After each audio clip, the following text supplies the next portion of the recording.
She was wrongfully convicted of murdering her husband and sent to prison, until this day, when she made a call and discovered Daddy! Nick?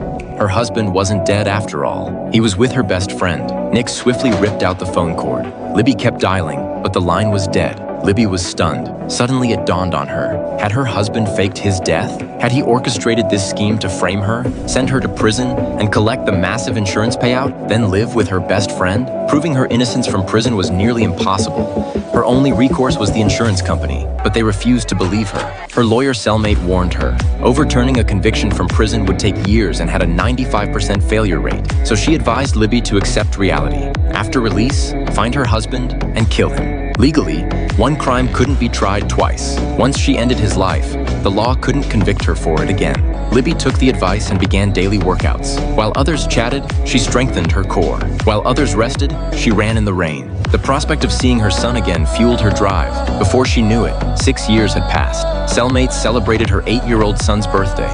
Libby earned parole for good behavior, not in prison, but in a downtown residence supervised by a probation officer for 3 years.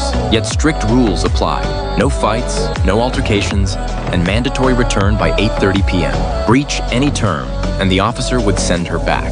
But Libby finally had a chance to find her son. First, she needed to locate her best friend. This was the kindergarten where her best friend had worked. The principal told her Maddie and Angel had lived there for 6 years.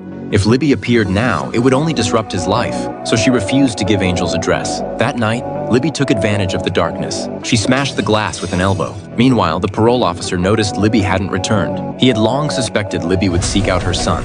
Libby opened the files and found Angie's address. By then, police had arrived, launching an intense chase. 4 years of prison training made Libby agile. She quickly escaped the kindergarten. The officers pursued her to the nearby coast. Libby hid behind tree roots and executed a shoulder throw on the police car. Since it was sandy ground and the officers were wearing seatbelts, they escaped unharmed. They eventually caught up to Libby and subdued her. She violated her parole and would be returned to prison.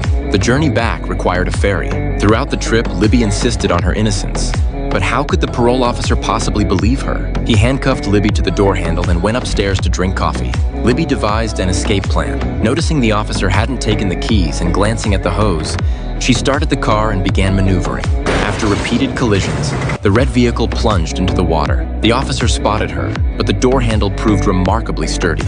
As he approached, Libby slammed the accelerator. The officer jumped in and they plunged into the lake together. Fortunately, the window was open. The officer quickly unlocked her handcuffs. They sank rapidly beneath the surface. After freeing herself, Libby grabbed the gun and used the current to propel herself upward. As she surfaced, the officer reached for her, but Libby spun around